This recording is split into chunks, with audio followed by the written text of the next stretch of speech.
So AI is in the news every single day, and it's kind of depending on what you read. It's either going to take all of our jobs or it's going to create entirely new ones, maybe a bit of both.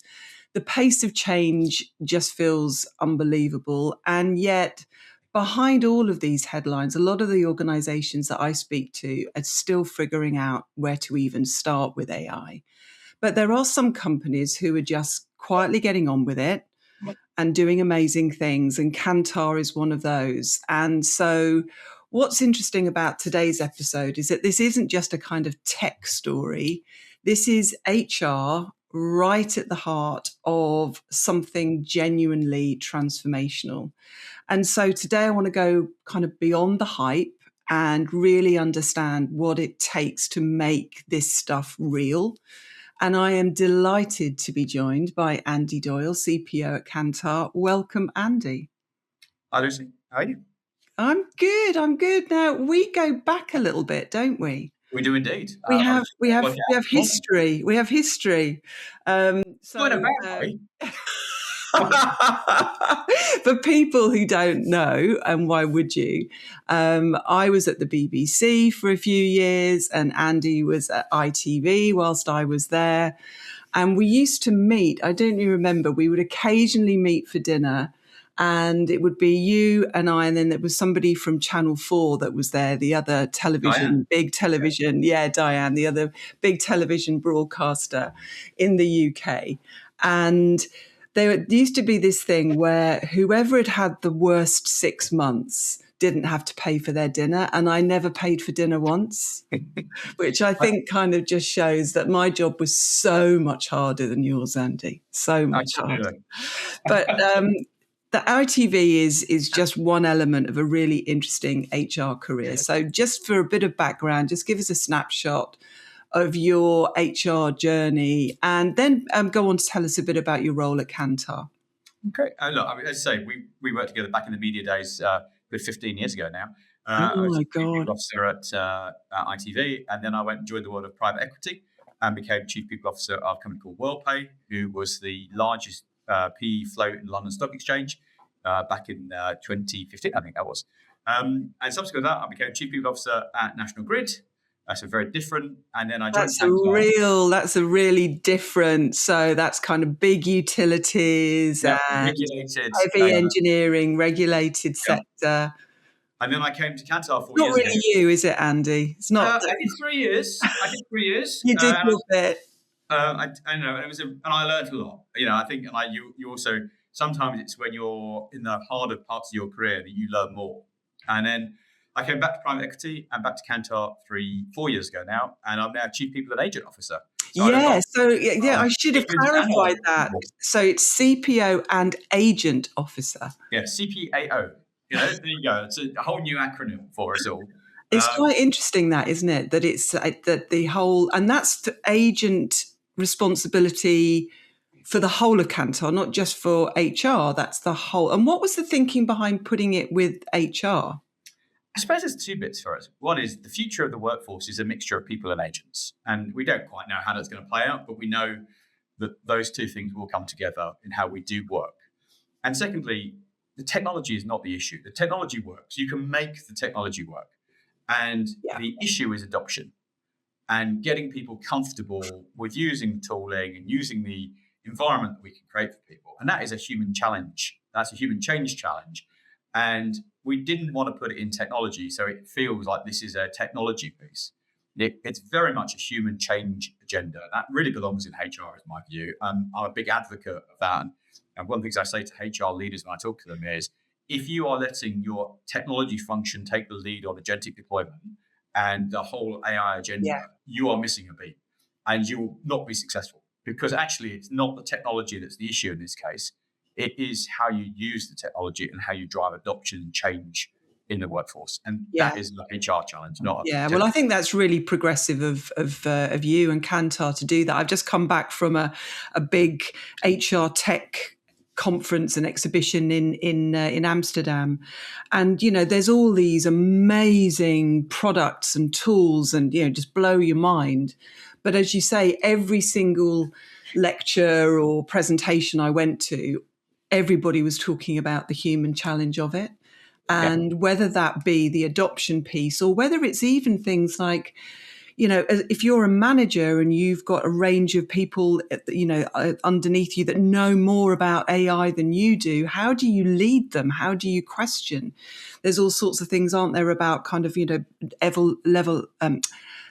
entry level jobs being kind of disappearing, and what does that mean for people's ability to learn how to critical thinking and questioning and the kind of fundamentals. So I think it's absolutely right that it should be with HR. Well, I would say that, wouldn't I? But We might be biased about that. yeah, But I think the other maybe. thing that I've learned with this is the tooling that now exists has democratized technology in a way that I can't imagine happening a few years ago. So I can now build really quite complex agents myself. I can't code. I make no pretense about my ability to code. As soon as you start talking about Python, I kind of glaze over and I get a bit lost. But I can build really quite complex agents now without any technical background. And I think that is a really interesting evolution for us all. And one of the things that we've all found in Kantar is, we have more agents than we have people. We have more agents in HR than we have headcount in HR. All of those agents have been built by colleagues who work in HR. They are not built by anyone in technology. They are built by our people who understand and the process and the problem they're trying to solve. And that is a really big change from where we were a few years ago about, you had to go to a Workday or an SAP or a big system, you had to standardize your process, try and drive everyone into a standardized process, and then everyone customized that standard process. Yeah, of course they did. We all started off, it's going to be vanilla, we're just going to follow the process. No one ever does. You customize one of your big ERPs, you then can't make it work. You customize it again. You can't get the upgrades. It takes a long time. It takes too long, and then you've also you've doubled your budget, and you're having to go to finance committees, and you're having to rely on capacity within the tech team, and not anymore. I've never known any one of those projects be delivered on time, on budget, on spec.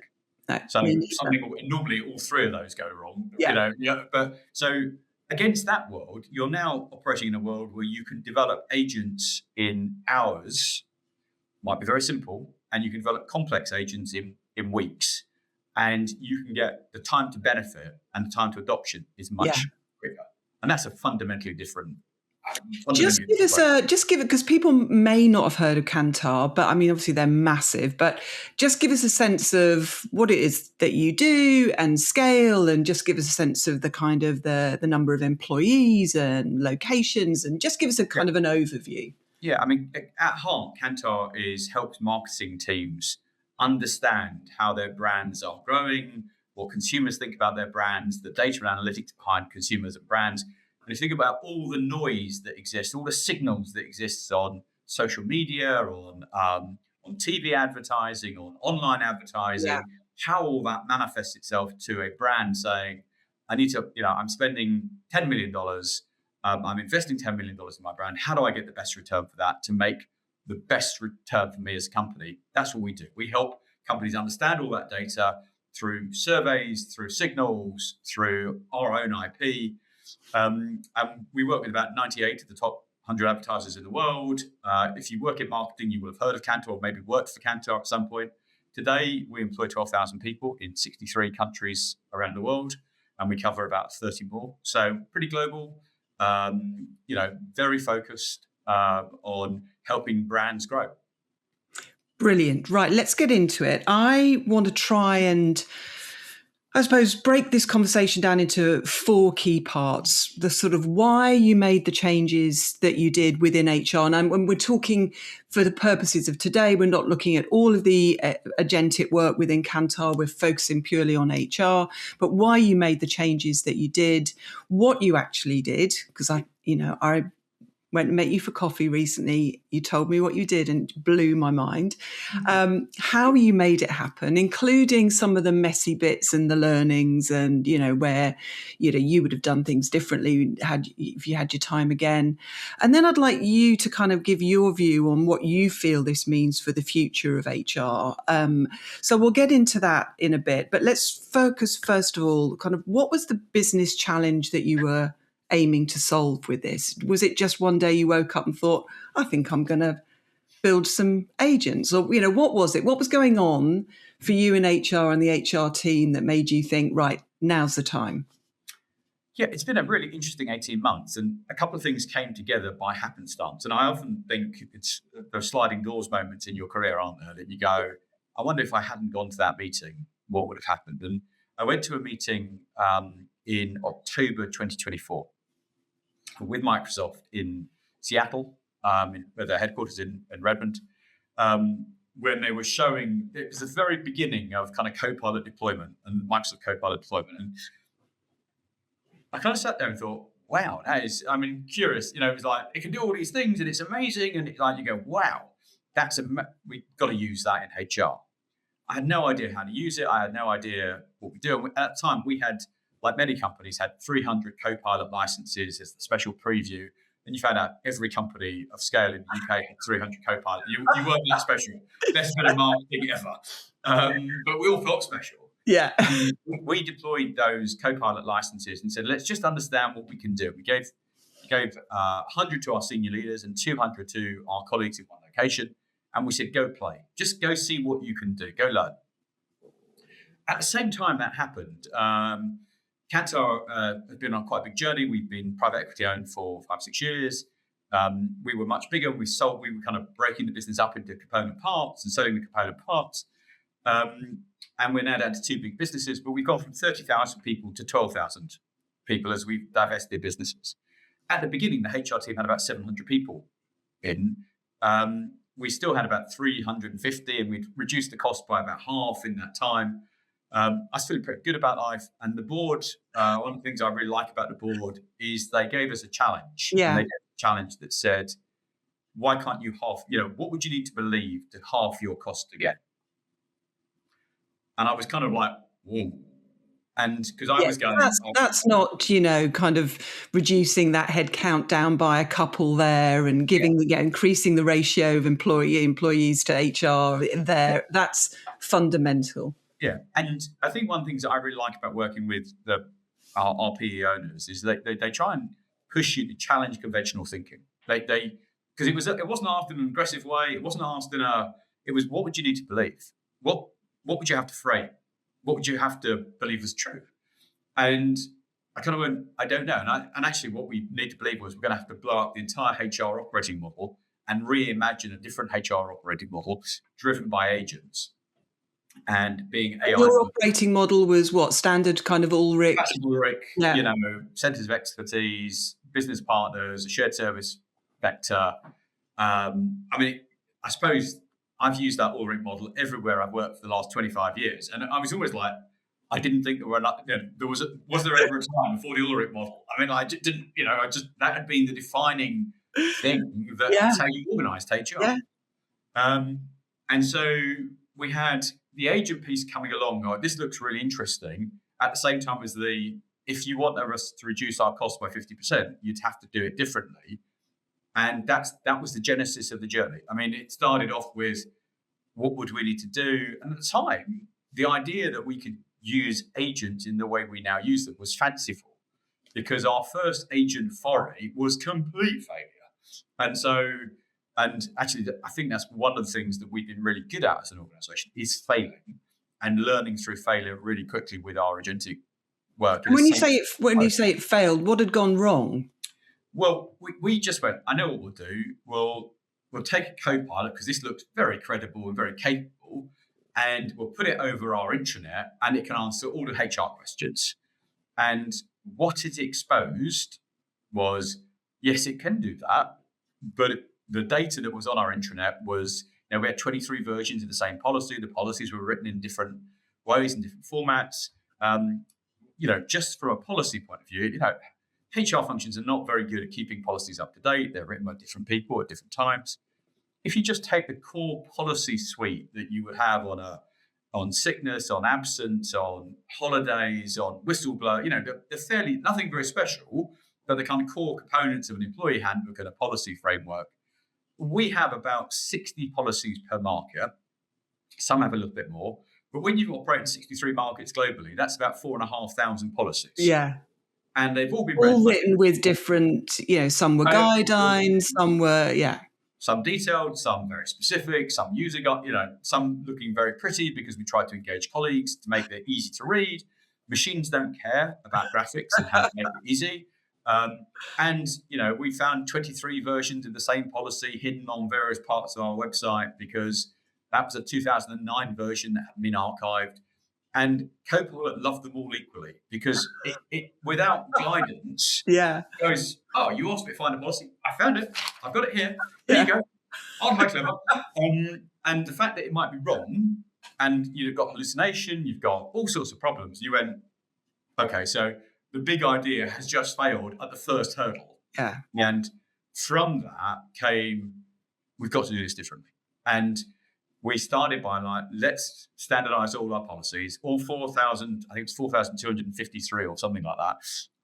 Let's standardize and put them into one standard frame that there's this, put them in one place, in one style, in one tone of voice. And we built an agent to do that. And so we're getting into the what. So just to kind of just recap then. So motivation, the why was all around, cost, challenge, around headcount reduction, but quite dramatic. And I like the way that they framed it, the challenge. It wasn't, you've got to find 50%, but what do you need to believe to be true if you were going to radically reduce headcount and cost? But also it was something around the kind of opening your eyes, the exploratory stuff, the connection with Microsoft, the free licenses, kind of mix of, was there anything that were you frustrated with the model that you had? I mean, you mentioned that you'd had it forever. It was just, this is how it's always been. And look, I think it's working fine. If we hadn't had the provocation from the board, I think we'd still have exactly the same audit model that we had. And because I went, that's what I know. And it's, the advantage of having been doing this job a long time is you go, I know it works. Why would I change it and change it for a model that I don't know works? Yeah. One of the things that was really helpful from the board at that point was when we went back and said, I think I can do it. It looks like this. I said, but here's the risk profile. I don't know whether this is going to work. What's your risk tolerance for failure? And I think that's where our board went, the worst thing that can really happen is you make a complete horlicks of it. You make it, all goes horribly wrong and you have to revert to a different model. And it will be embarrassing and it'll be difficult, but in the context of the benefit, we'll take that risk.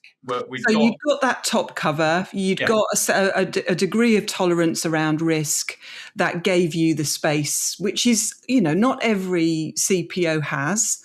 Yeah. It's kind of, go away, play, experiment, but for God's sake, don't let anything go wrong, which is not helpful.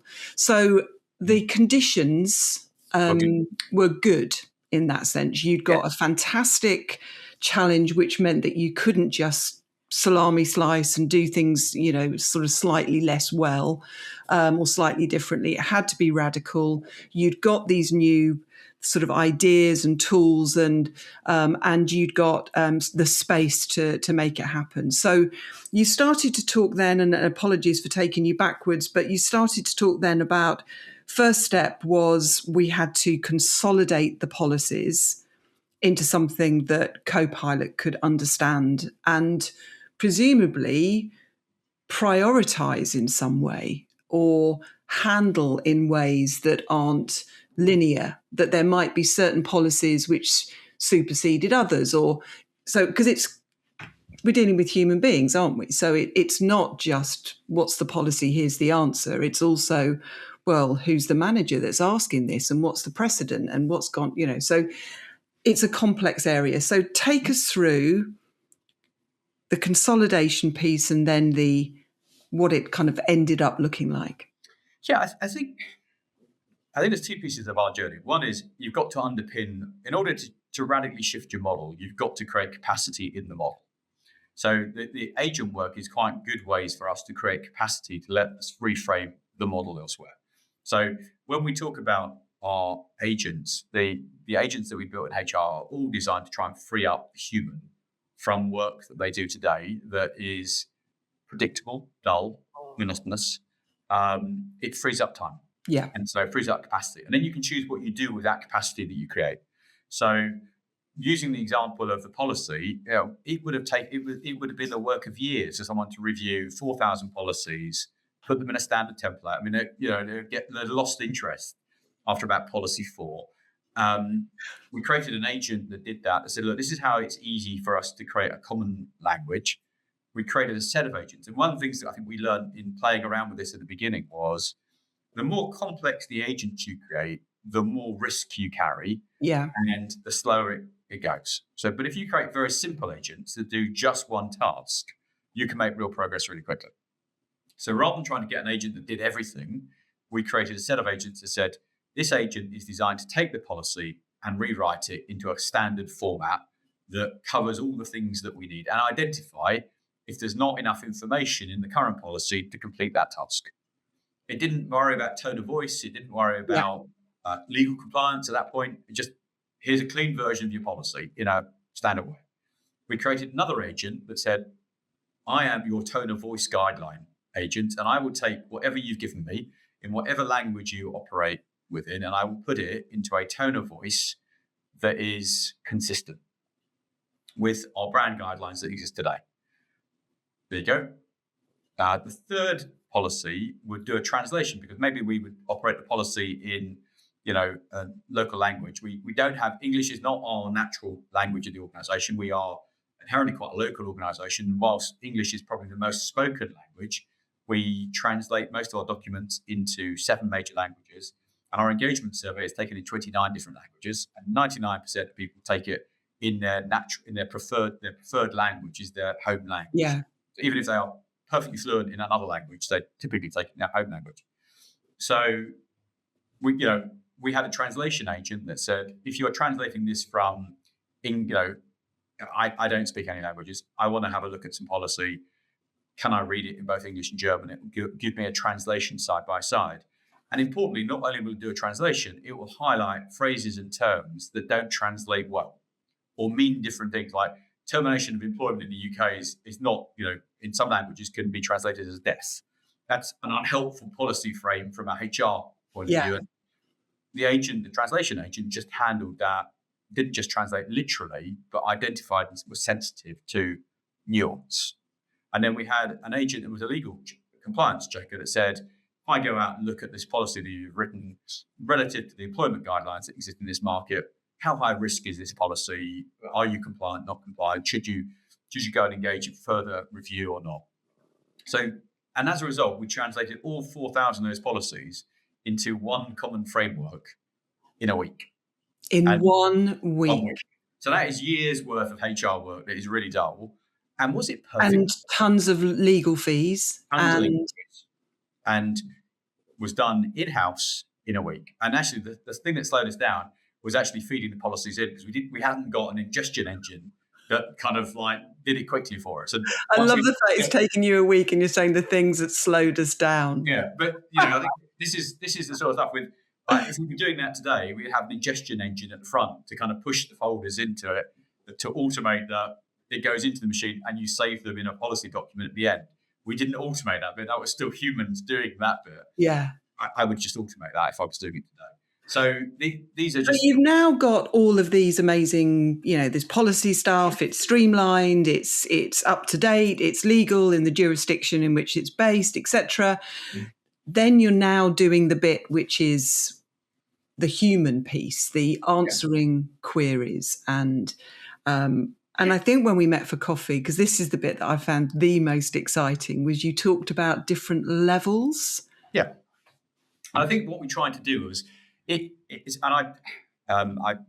who's listening to this, I would say that the policy agent is very factual. Right? I refer to it as just Dutch.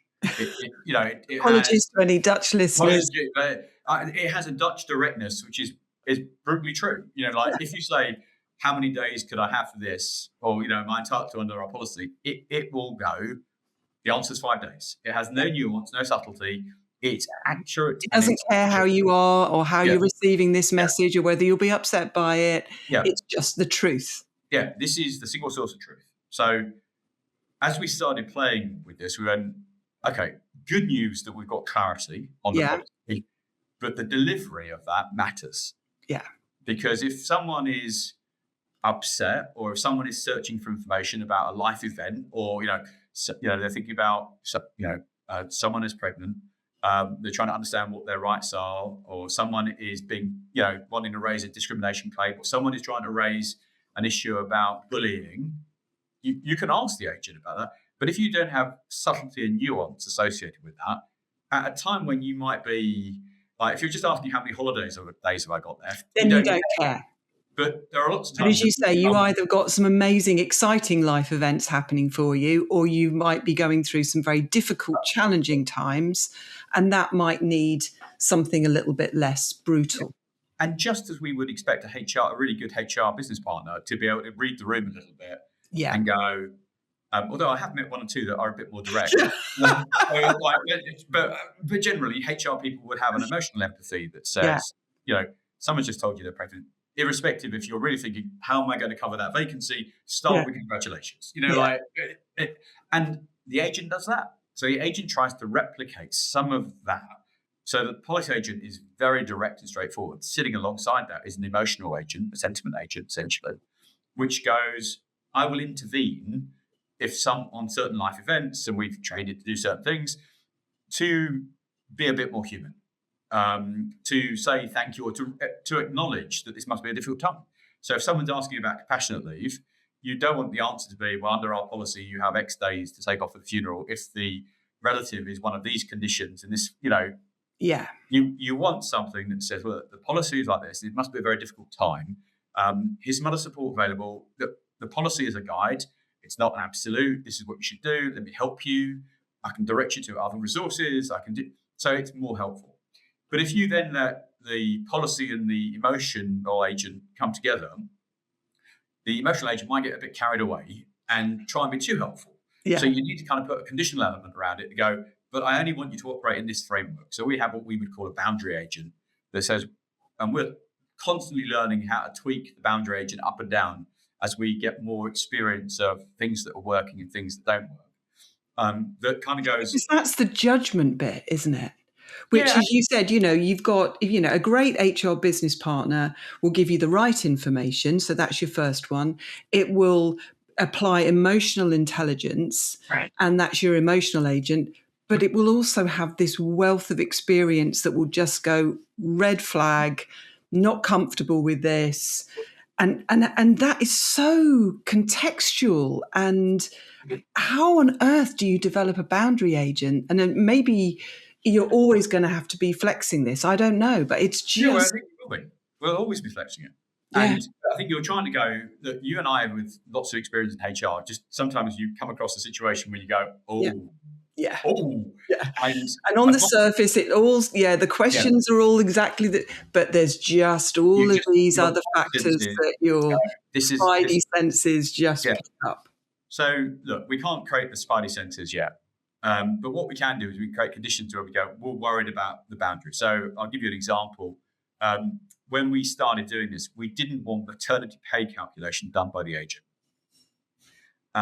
Because we went, right now, we're just starting on this journey. Let's just make sure it can do all the warm, fluffy piece of, this is what you're entitled to do, and this is what you can do, and here's the support, and the information. You said you also could get it to, suggest, do you want me to write the letter to your manager, letting him or her know? It's super helpful, and it does all that really stuff. Helpful, but we didn't want it to calculate maternity pay, because we want the human to do that right now whilst we learn.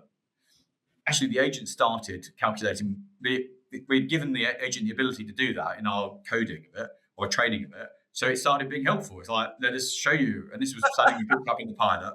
And the boundary agent wasn't shutting it down. So we learned two things. One, you've got to run this in pilot, and you've got to understand what the agent does. So don't release this to your organization until you're really confident that you know where your risk profile is. So how long were you training these three working in tandem?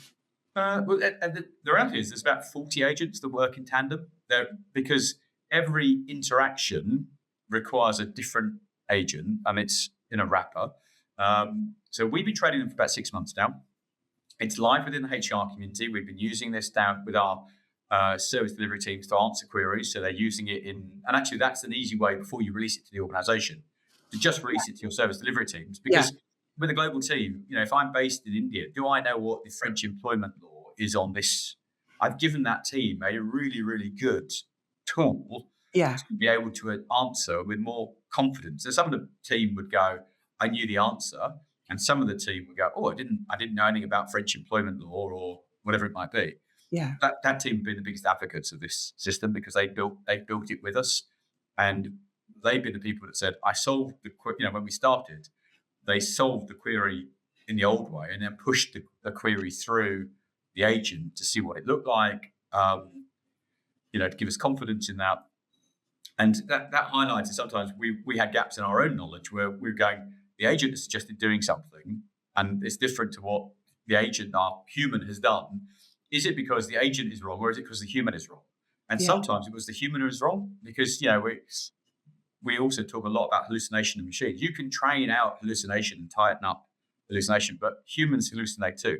They just get stuff wrong. And if they didn't, I'm sure in your career as a senior HR leader, you occasionally got things across your desk.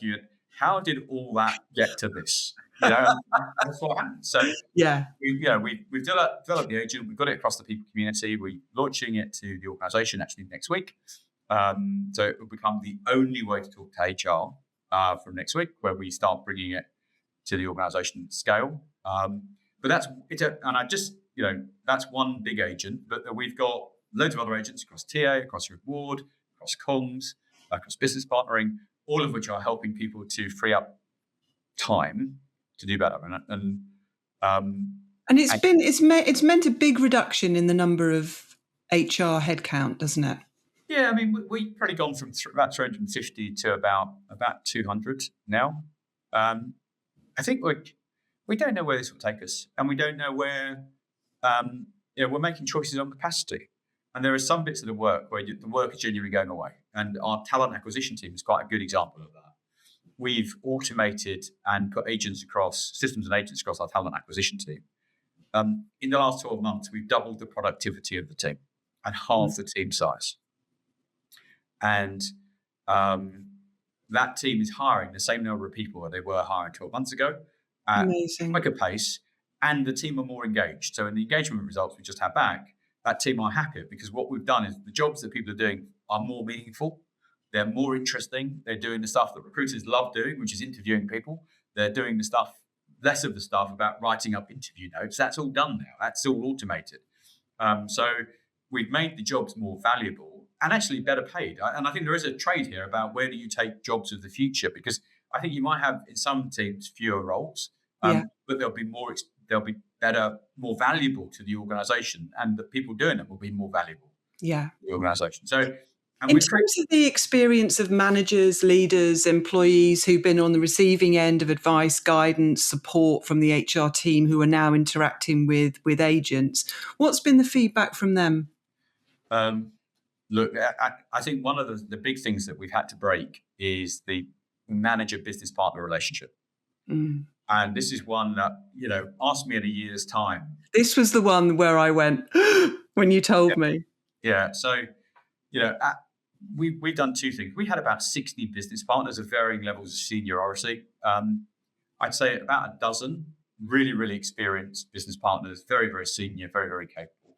And then about 48, exactly 48, in fact. It was 48. Business partners, they're very good, capable business partners. And we split that team into two. The 48 essentially went into a resourcing group where they all worked together. And the 12 remained loosely affiliated to parts of the business. The 48 no longer have manager relationships. So they would have all had managers and client groups, and we took all that away.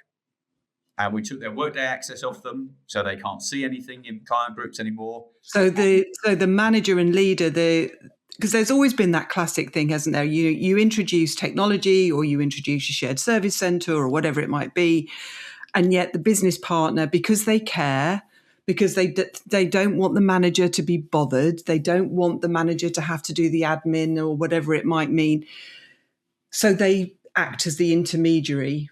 Yeah. And you've basically removed that. Yes, Were you the devil incarnate for a period of time? I think I probably still am. Yeah, I think two things have happened. One is the HR community have been very understanding and frustrated, but at least understand that we're trying to do something different. And we've been very transparent about the HR community. Is everyone happy about that? Absolutely not. When I took Workday access off people, that was about 12 weeks ago now. It's a little less noisy, but it's still noisy. And this isn't easy for people. No, this What we is have this is found, hugely transformational for people and their skills and the role and how they feel that they're adding value and their contribution. And this is such a massive change. I think this is one of the big unlocks, though, for me, because in our old model, the service delivery teams did stuff. They couldn't do everything because they could do anything when the answer was clear. Mm. When the answer wasn't clear, they needed to escalate to a business partner. And the business partners don't want to do that sort of work. Quite a lot of things get stuck. I'm too busy being strategic to do that.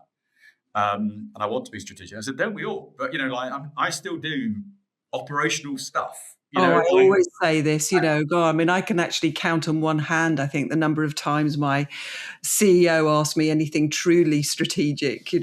Most of it was kind of, can you fire my PA and can you recruit me a new one? It's like you kind of we using all, that to do that. no matter how senior you get, you still have to do the operational, don't you? Yeah. And I think one of the things we found is with moving all the 48 business partners away from manager groups, we've unleashed a huge amount of capacity. Absolutely. Because what we actually found was that you got 48 people really committed, really capable, looking for work. So they meet managers, they do stuff for managers, they help managers, and they navigate lousy processes in your function to make it easy for people. In doing so, you never fix your lousy processes because it all works. And because those 48 people turn up to work every day trying to do a good job, they keep being busy. So they go, I've got a problem here. I'm going to create a new development program. I'm going to create this new idea. Engagement's not very good in this part of the business. I'm going to do this. And managers don't take responsibility for some of that. So we've stripped all that away. Look, it's not perfect yet, and it's a journey. But we stripped that away. It has created huge capacity. And I've had a couple of those business partners say, I just don't have enough work to do. And I said, look, that's the nature of the model right now, because we haven't quite transitioned the workforce planning and the strategy to that group in a way that I'd like. Because what we're trying to create is I've got 50 people who are very, very capable at solving problems and don't need supervision. And so what we've been saying to the chief people officers is if you know the answer that you want, the output you want is probably a service delivery request. If you know the problem you're trying to solve, it probably goes to the business partner community. Yeah. And that's taking a bit of time for us to land. Of course it is. I mean, this is as I say, it's such a huge shift.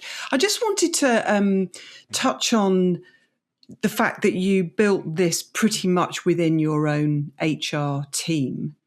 And I think there was one person in particular, because I mean, you could imagine people listening to this and thinking, well, they've obviously got some super tech whiz kids in their organization.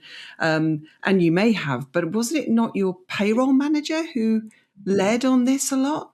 Yeah, I mean, he was one of the very first people we gave a co-pilot license to because he happened to be in the office. I mean, it's happenstance again. He happened to be in the office that we gave everyone a co-pilot license, and he ran payroll and service delivery for us. And he's now our AI manager.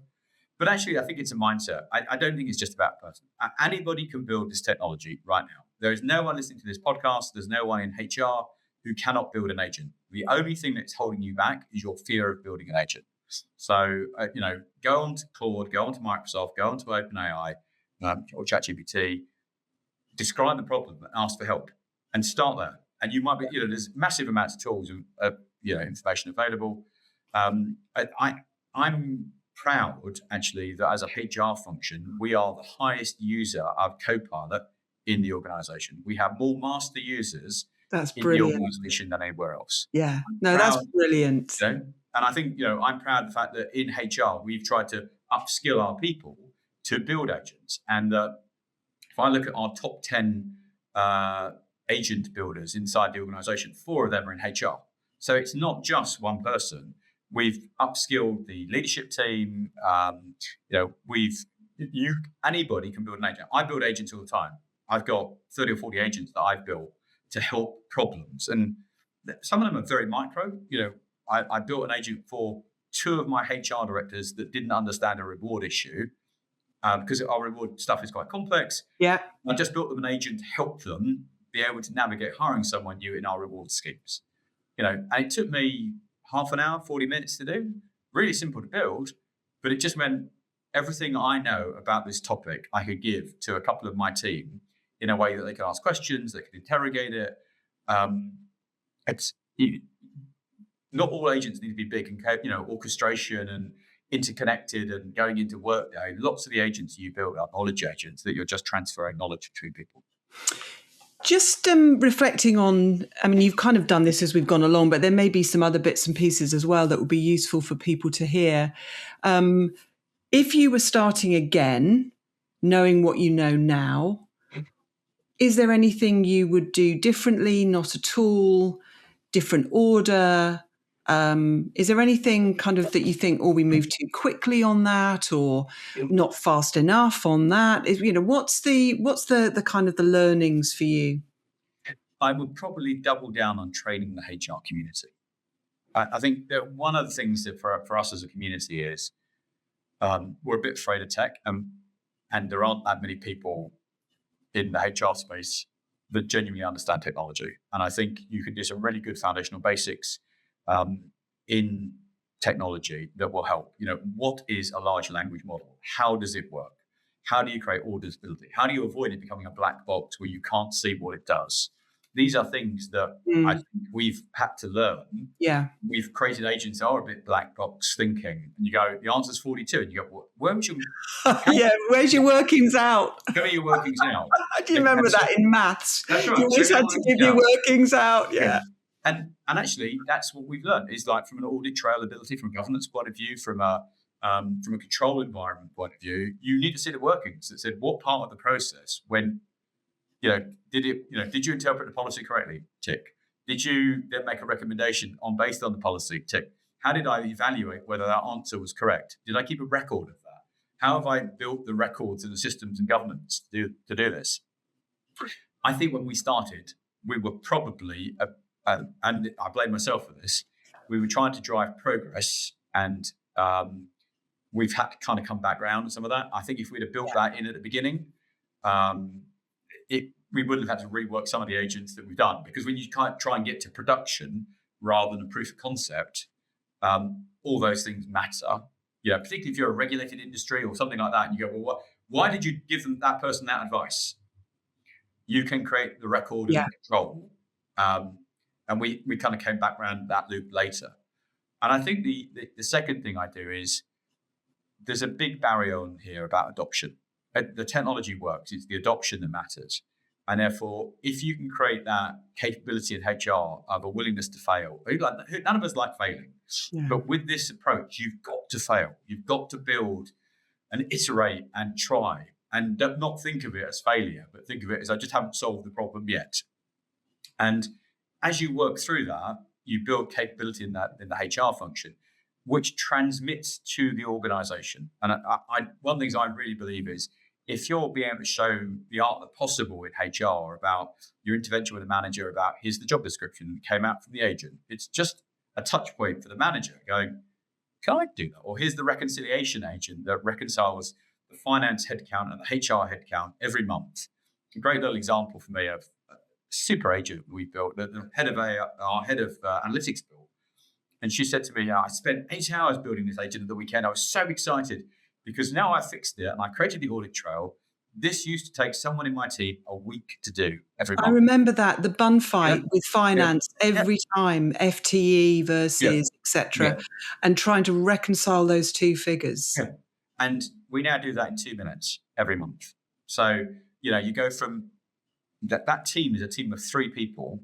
And if one person in that team of 3 is spending a week a month on a reconciliation piece, and you've now created an agent that does that in 2 or 3 minutes, the capacity unlock you've given to that team is vast. It's not, it's like at a functional level, it matters not a job, but that's 12.5, 25% of one person's capacity in your team. So what else? What do you want to do with that time? Question. Oh, I could talk to you for hours about this, Andy. I think it's just fantastic. You are really well ahead of the game. I appreciate that there'll be lots of people out there who will be already catching up and doing wonderful things, but I think it's what I hear from HR people at the moment is that they're using it personally for productivity rather than on an organizational systemic level. And I suppose that brings me to my final question to you, and just to get your thoughts on this. It's a worrying time for HR people. They can see roles starting to change. They can see roles starting to reduce or disappear. And, when AI can do what humans can do in certain areas faster and in many cases better, what does that mean for HR skills and mindsets? Is the function potentially irrelevant, redundant? What does it look like when you think about it? Absolutely not. I think actually the reverse is true. I think the function has never been more important. And I've never been more optimistic about the future of HR than I am right now. I just think it'll be a different future. I think it'll be a future where human centricity is going to become more important, because the risk of agents is that you can automate everything and you can take the human out of the loop. Now, I don't think organizations are going to want to do that. I certainly wouldn't want to do that. And I think as you drive an agentic workforce and a different workforce, I think of it as a force multiplier for your people, not as a replacement of your people. The importance of judgment, and people still want to buy of people. We're a business to business client relationship management with expertise of our people. I think as you are a seller of services to clients, buyer of services, you'll want to be able to do things that only people can do. You won't want to have a drink with an agent. You won't want to go for lunch with an agent. And I think the idea of my agent talking to your agent to agree something that neither of us want to do, it is a fallacy. Humans are unique, and technology is in service of us. It's got to put guardrails around it, and there'll be some companies that probably get it wrong, and will learn from some stuff. But I also see new jobs, new opportunities. Right, I've got a whole AI team now in HR. Those jobs did not exist. The idea that we would have a HR AI manager and HR AI analysts, and that we would have agent trainers and orchestrators and people managing and monitoring the agents and thinking about the joiners to leavers process for agents. That's all stuff of like, whoa, this is new.